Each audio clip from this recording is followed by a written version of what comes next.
welcome back to another episode of One Man's Journey podcast. I'm super jacked today. I got Fritz Ball on here. He's a stud in Grand Rapids, Michigan. He's a dad, he's a Marine Corps veteran, and currently operating as a realtor. And I'm just going to pass it off to him because I think he's got a lot to share, and I'm super excited to hear what he's got. So, Fritz, thanks for being on, and take it away. Yeah, man, I greatly appreciate it. And thank you for having me on here. My my life story or journey, I guess, really starts kind of where I'm at right now.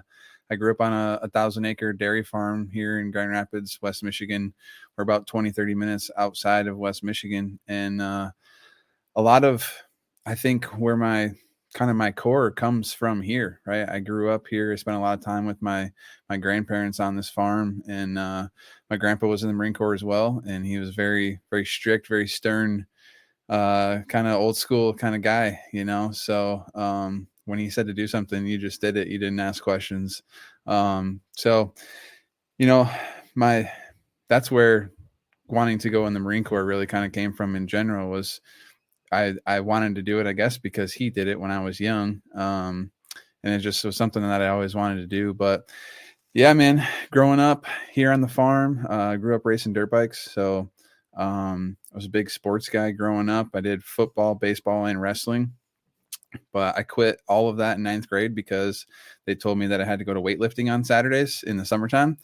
And I said, well, I'm going to race my dirt bike. So they said, well, if you go race your dirt bike, you're not going to play. And I was like, well, then I guess I'm out because I'm going to race dirt bikes. So,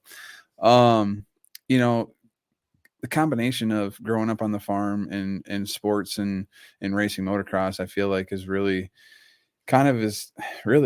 fast forward to today, right? Gotten me where I'm at. I look at football and baseball as team sport, wrestling, individual sport, motocross, individual sport. So, if you don't have that self-drive, self-motivation, that desire to succeed as an individual, right? I mean, wrestling can be a team sport, right? But more individual, at least it was for me at that point in time. And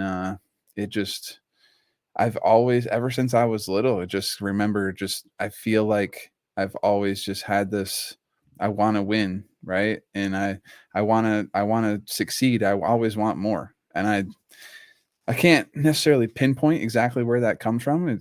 I think it's just my upbringing, So, grew up on the farm, dirt bikes, raced dirt bikes, graduated in 2008. So like the worst time to go into the job field, like ever. And I chose construction. So I did construction out of high school, did that for 3 years. I did concrete construction. And then the company that I worked for, we come in and we would build the building and then we would finish the building. So we did the concrete and then we did all the finished carpentry. So we would build the cabinets, like we'd custom build all the cabinets, drill the trim, doors, hang the hardware, all that kind of stuff. So that was an interesting 3 years of my life. And then that led me to the Marine Corps. I was a UAV operator in the Marine Corps. So in order to be a UAV operator, a drone operator, pilot, as you might know them as, you had to go to pilot school to fly these planes, but you don't actually get to be in the plane, right? So I had to go get my FAA pilot's license in order to fly planes that I wasn't going to be sitting in. So that was fun. Spent about a year in Arizona for that. And then was in North Carolina for 4 years, just north of Jacksonville at Cherry Point Air Base, and did 2 deployments to Afghanistan with that. So was basically there for 6 months, gone for 7 months, back for 6 months, gone for 7 months, and then back for about a year and some change, and finally got out. So after that, I got into, well, when you're in the Marine Corps, they tell you like, oh, when you get out, like you should go to college and do something with your life, right? And at the time, I guess I just didn't know better, didn't realize that I never wanted to go to college in the first place, but that's just what everybody does. You get out of the Marine Corps, you get out of the military, you go to college, because why not? It's free, right? They pay for it. So I signed up for a business administration classes with a focus in real estate, because they have like different focuses, I guess.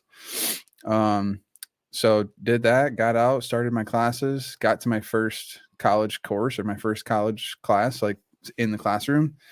was like, yeah, no, this is not, this is not for me. Just because I spent the last 5 years in the military, I walk in the class, I sit down, and I remember this like very vividly, still to this day. This was 8 years ago. Sit down, like I'm early, right? 15 minutes early. The class starts, the professor's like introducing herself or whatever. And she starts rolling into stuff. And it's about 10 minutes into the class or whatever you call them in college. And this kid comes walking in the door. He's got like headphones on, like big ones.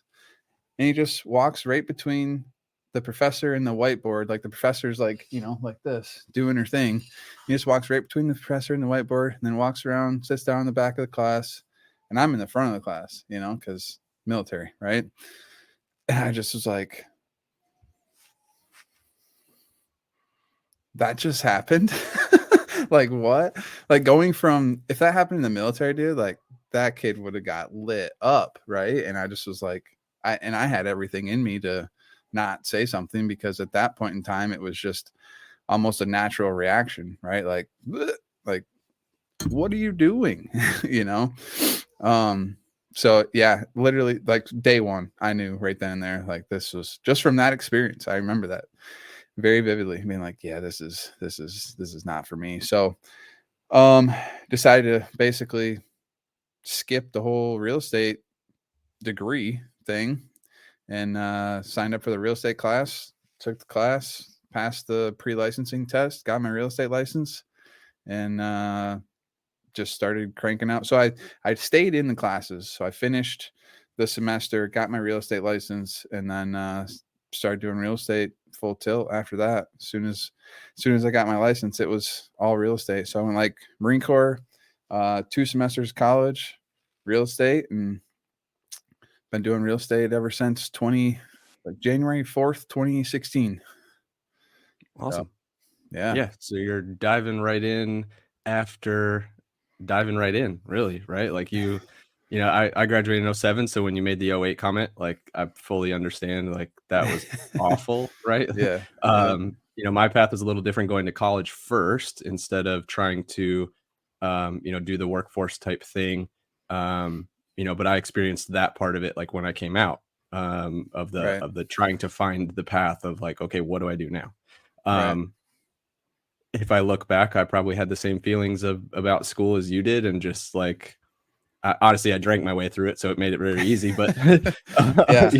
that's a whole nother story. But yeah, I mean, so you mentioned like in the military, the regiment aspect of it. How do you think that lends to where you're at right now, and like being in real estate? How does that give you an edge over what you would think would not be, if you weren't coming from the military background? Yeah, man. I mean, even coming from the workforce, right? Going from high school straight into, I mean, I literally did not skip a day, dude. Like my last day of high school was a Thursday. I might have, did something stupid on Friday and that weekend, and then I started working that Monday. So, I spent 18, 19, 20 getting up and going to work every single day for a commercial construction company in the worst time there's ever to be in the construction industry, right? I was making $10 an hour with 3 days of vacation per year, right? Like I didn't have a choice to not go to work. Didn't have a choice to not get up and go. So by the time I got into the military, like to answer your question, it was just normal for me, right? To get up early and go to work. Or, in boot camp, you get up and your work is boot camp, but it's not it's not work, it's just them, you're running around, them yelling at you, screaming at you, doing push-ups and jumping jacks and whatever. You do that for 3 months, but then yeah, after that it was already normal for me. And I don't know, man, it's weird. I enjoy physical labor, honestly, more than I do sitting at the computer like this. If I could somehow do physical labor and not hurt myself and not like kill my back and my knees and my shoulders and everything, I'd probably still be doing physical labor. When I was a kid, I wanted to be a builder. I wanted to build houses. I knew that when I got out of the Marine Corps, though, that it just wasn't in the cards. After like 20 years of racing dirt bikes and the Marine Corps and everything else that I've already done to my body, it was like, okay, I knew that if I wasn't gonna, and this was prior to getting out, when I signed up for college, I'm like, okay, I could go be a builder, framer, whatever, right? I can go work for somebody, I can go frame houses, but that's not at that point in time, I was 24 years old. I was already thinking like, okay, 20, 30, 40 years down the road, I don't want to swing a hammer for the rest of my life. Right. So instead, I sit my butt in this chair and I do real estate. So, um, I think just the military helps with that because you just get into a routine of you just get up every day.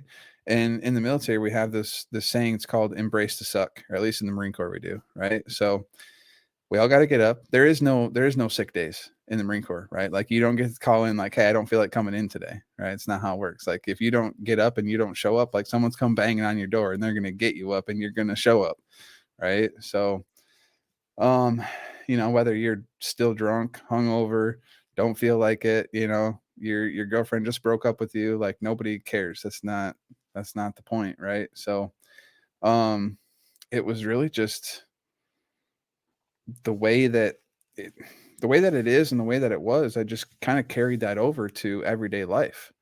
Um, I knew the time when I got out and the time I was in school and the time that I wasn't doing real estate, like in that in between period, um, I still got up every day and like I worked on school like it was my job, like it was work because that was basically my job at that point, right? And I wanted to do good. I wanted to have good grades and all that stuff. So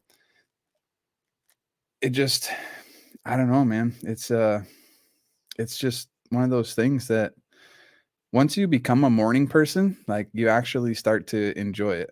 I used to stay up late and then like sleep in. Now I'm like, I'm in bed at 8:30, sleeping by 9, and I'm up at 4 or 5 in the morning every single day. I love it. So Yeah, that's a change that a lot of people like they fight back on, right? Like even from, when the time we're kids, right? We think our parents are partying after we go to bed. And like, but now I look back and I'm like, damn, like I should have just learned to do that and just done that my whole life and we'd be in a different scenario, yeah, yeah. Um, kind of rolling off of that, you mentioned that your grandpa was kind of like that military person for you growing up. Do you find yourself in being a dad? And I'm going to put you on the spot here, so hopefully you can bounce You're off good. it. Yeah. Uh, if you do you find yourself in being a dad pushing those ideals along, or do you find yourself looking back and going, do I need to break some generational aspects of this? And what do I really want to pass on to my children? Yeah, man. It's before you have kids, you're like, oh, I'm gonna do this, this, this, this, and this, right? Like my kids are never gonna be like that. And then once you have kids, you're like, oh, okay, I get it now, right? um, but I mean, some things I'm definitely like pretty stern on still, and try to be anyways. With I have a 2-year-old and a 2-month-old, so there's only they Yeah, only not listen not so much much. discipline aspect there for sure. Yeah, Yeah, yeah. But I mean, we try, and there's just little things that I learned from like, Instagram reels and stuff, honestly, like um Anna sent me something the other day that it's like such a good idea, but you don't think of these things until you hear someone else say them, right? So we have 2 kids. We make dinner almost every single night. Um every other night, right? But then, you make dinner and you got with kids, little ones, you got dinner, bath, bed, right? Like that's every night. But she sent me this thing. It was like, we take turns cleaning up after dinner. So at least one parent is fully engaged with the kids while the other parent is doing the dishes, cleaning the kitchen, whatever. Where normally we're both like trying to do all the cleaning and picking up and whatever and entertaining the kids at the same time. And it was like, damn, that's fucking good, right? Like that, like shit, that makes so much sense. Um, but no, there's definitely some stuff that try to be pretty stern on, like with television and stuff like that, screen time. We didn't have this stuff when we were kids. We had the TV, but that was it. So, um, I hope that I can instill being a hard worker into my kids, and at the same time, I don't think I'm going to be like, hey, you got to do physical labor to be successful in life, right? Like you don't need to be a farmer, right? You would think that with 1,000 acres, we could live off this land, but it's just too small. 1,000 acres is not a lot of land. You know, when I was a kid, we had 1,000 acres. It's all either corn or beans every year. And we had 300 head of dairy cow. And my grandpa and his brother, they lived off that until about early 2000s. And then it just got to a point where it didn't make sense anymore. So, um, yeah, I'd like to think that I'm going to be, you know, kind of strict and stern and whatever, but I catch myself all the time. Like, we're going through town or we going to Meyer or whatever. And like, I want a toy. It's like, oh yeah, let's go get a toy, buddy. You know? So I'm going to have to cut that off here pretty soon. Cause he's going to, I think there's he's some going to value in catch that. on to that.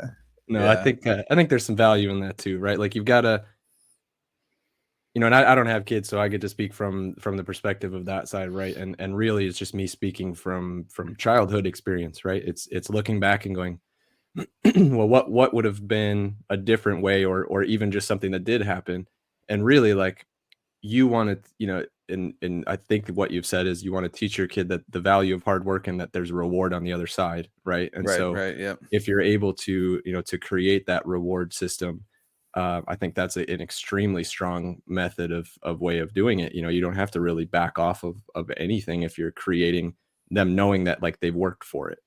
Yeah. And at the same time, you got to go, you know, like you said, with the hard work part, like I'm at the point now where, you know, just like you sit behind a computer and we work, right? And we look at like, you know, I thoroughly enjoy the hard work portion too. So like we've got a couple other houses that we own. And so when we go over to those houses and we've got to do some of that work, like that's some of the most rewarding time in my days, right? Is when I get to just like shut the world off and just like go to town and like fix something, right? Like you get to be the stereotypical dude that fixes stuff, and it's or just destroy a lot of fun. stuff. or knocks it down.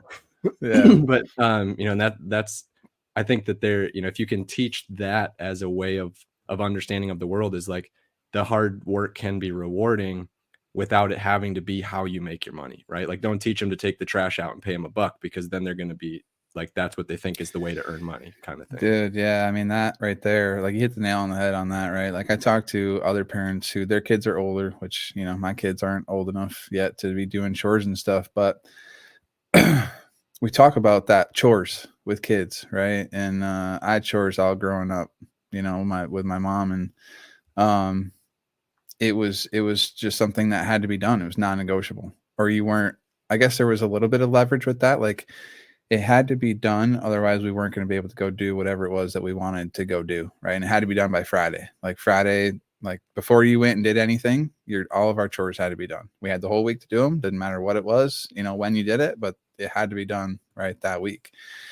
And there was no like allowance or spending money or anything.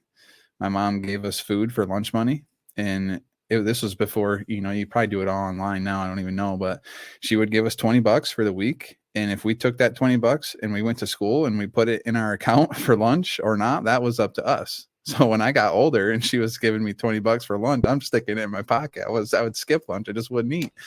So, you know, that was like my allowance.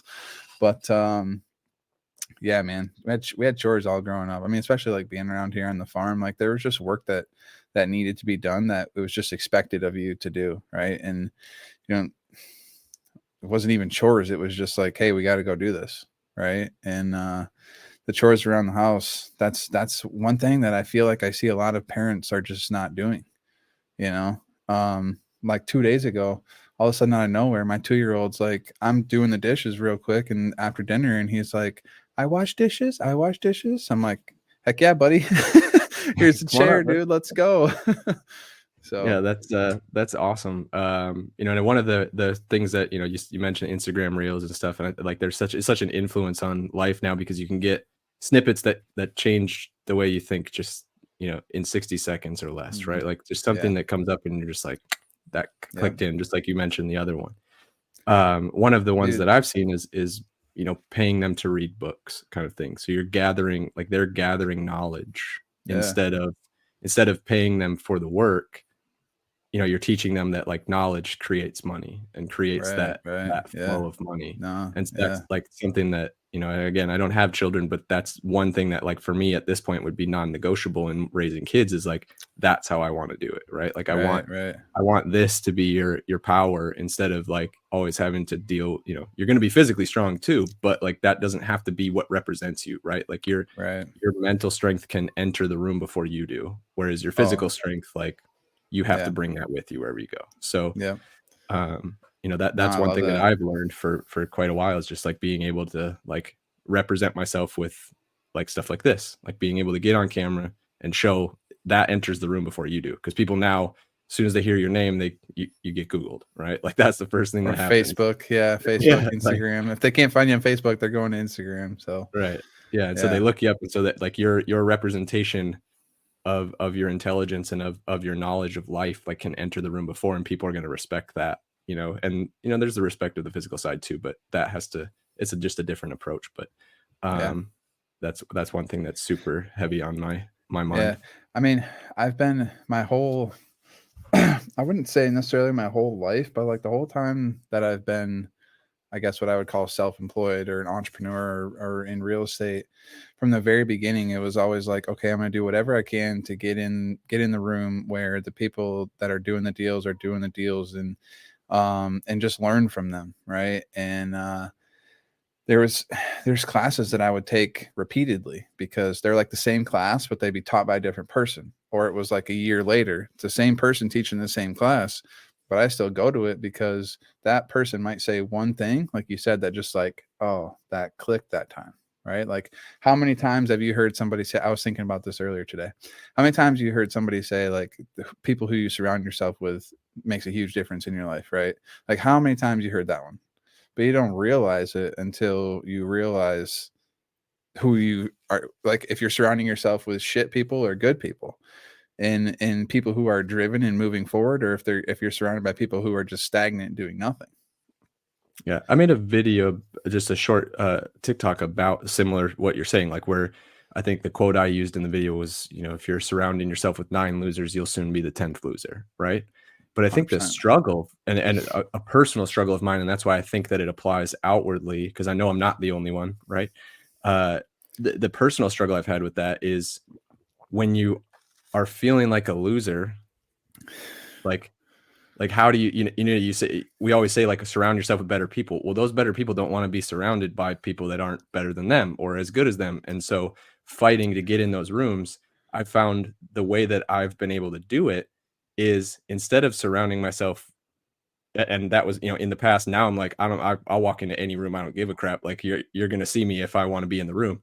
But in the past, when I was going through, you know, the drinking issues and stuff like that, it was really to pull myself out was like, get involved with people that aren't even alive anymore.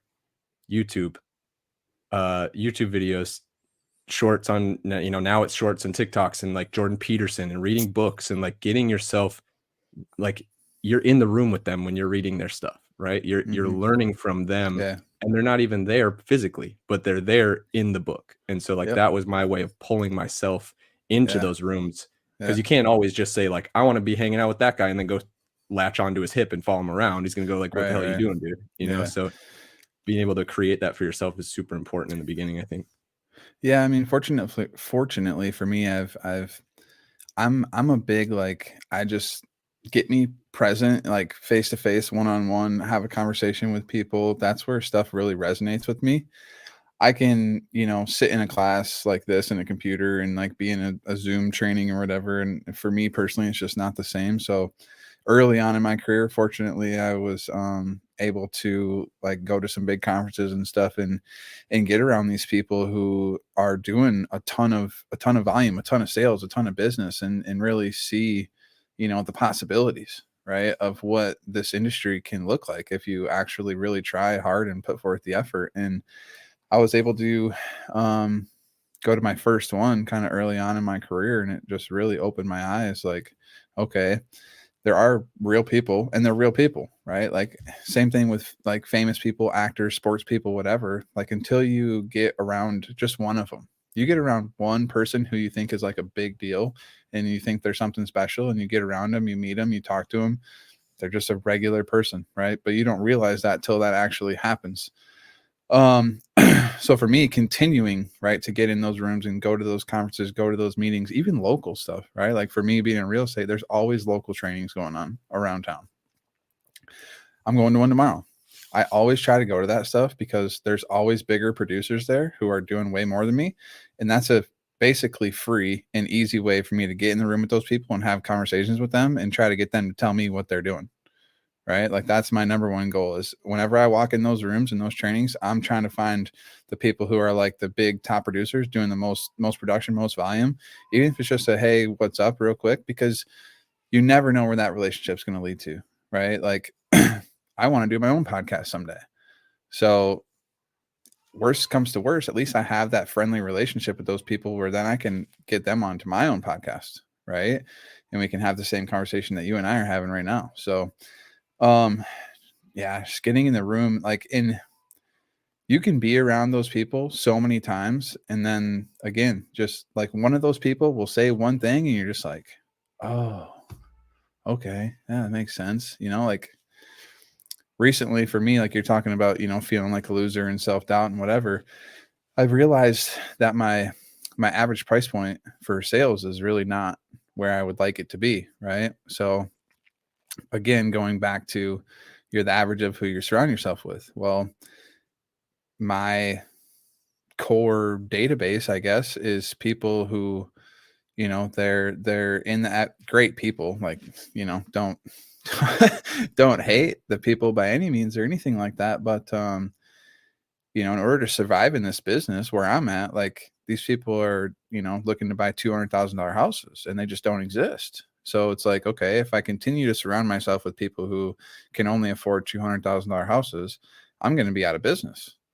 Right. So there's a guy in our real estate group who he sells $1 million houses left and right. And all he does is make YouTube videos with his iPhone.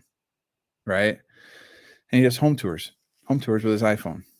And I'm like, well, if I keep putting out $250,000, $300,000 houses, like content around those houses, those are probably the houses that I'm going to sell, but you get around this guy who's doing the $1 million houses and you realize he's just another guy. He's a dad too. He's got 2 kids, just had his 3rd one, right?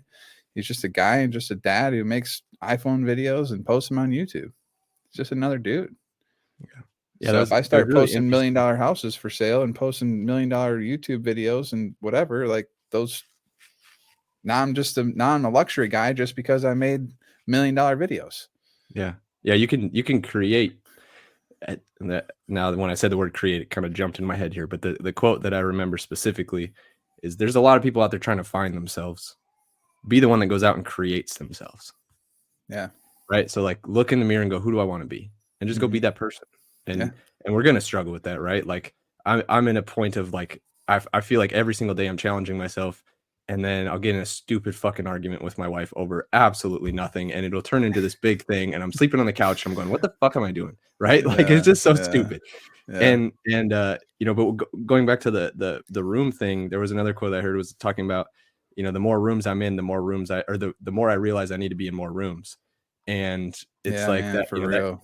That's what you were saying throughout that whole thing. And it's interesting because once you get yourself into that position, and I'm saying this from personal experience with the last conference I went to in Vegas, it was at AIM Fuse. So it's like the biggest mortgage broker conference in the country. And it we had some pretty awesome access with my boss was there. So we had the VIP access kind of thing, but it was really interesting because I'm looking back in the weekend, I'm going, man, I didn't meet really anybody from our side of the stage. I was hanging around with everybody that was on stage. Like I was just like walking up to these people and introducing myself and being like, hey, how's it going? I'm right. And like, I did it without even knowing I was doing it because I knew that like subconsciously my brain was going, just get with those people. Cause those are the people you need to be talking to. There was a real estate agent I met, Jeff Glover. I'm sure you've heard his name. He owns Glover U. Yep. I was shaking hands with a guy that did $1.2 billion in 2022 with his team like that. And it was automatic. Like it was just walking up and talking to the guy. And like you said, he's a normal dude. He's going to be on the podcast. I'm like, you want to be on? He's like, dude. Yeah, I love it. Yeah. So it's just, like you said, like we build these people up and we create celebrities and sometimes they're just normal people doing what they thought was right at the time. And a lot of it becomes, right place, right time at certain things, but then they put in the work behind that too. And so, if we're able to get just a mindset of the possibility thing, you triggered that with me as well. Like, when you're feeling like a loser, you don't see those opportunities. You don't see the possibility of growth, right? You see like, oh, my life is shit. And so when you get in a room with somebody that is just like you, and they're doing quadruple what you're doing, you're going, oh, it is possible. Okay. So like, how do I get there? 100%, man. I mean, I think I've realized this too over the last couple of years and I keep seeing this pop up on Facebook and Instagram and whatever. Is this quote? It's like, just because you worked 15 hours today doesn't mean that you like worked hard or whatever. And I'm like, I'm got my Google Calendar now and I'm time blocking and everything. Right. This has been going on for a while, but the first 5-6 years in my business, I was just kind of, whoa. And I thought, if I worked 16 hours a day, then that was me working. That was hard work. Well, it was really just me doing just unnecessary things throughout a way longer time period that could have been, condensed to a shorter time period and got the task done quicker. Or So for delegated it. me, so for me with that is a lot of these people, they're super successful or they've gotten to the point where they're at because they were smart enough to get to like a point where I'm at right now and realize like, okay, I do need to hire help, right? I do need to leverage these things off, because if you keep trying to do it yourself, you're just going to keep spinning. You're going to get nowhere. And then it's all going to just fall apart. Yeah. One thing I saw recently based on that line is like, set an hourly wage that you want to make. And then any task that's not worth that, pass it off or get rid of it. And there's so many, like, we could go on for days about AI and VAs and all that stuff. Right. But that there's so many affordable options out there right now. My next move in that regard is like the video production. Cause I know that there's like, I'm like right at that level. Like I could sit there and spend the next week and a half figuring it out and getting to that level and then spending all that time doing it. But I'm like, okay, I know people that are using VAs at a high level to do this mixed with AI. So like, that's what I've been doing for a week, is just like looking through all of the AI editors. And like, that's what I'm going to do with this one. We're going to put it in Opus Clip. It's going to create 10 amazing things. And I'm going to post those 10 most viral clips. And that's what's going to show up. So man, there's so many ways to get around that. Yeah, dude. Opus Clip is sweet. It's like, especially for stuff like this, it's amazing. Oh, dude. Yeah. I threw some stuff in there last week and it spit it out. And I'm like, damn, dude, this is better than if I even like, cause I like to create. I'm a creator, right? That's like, I want to be a builder. When I grew up, I like to work with my hands. I like to build things. Like you were saying, you go into a house, you do something, you see the end result.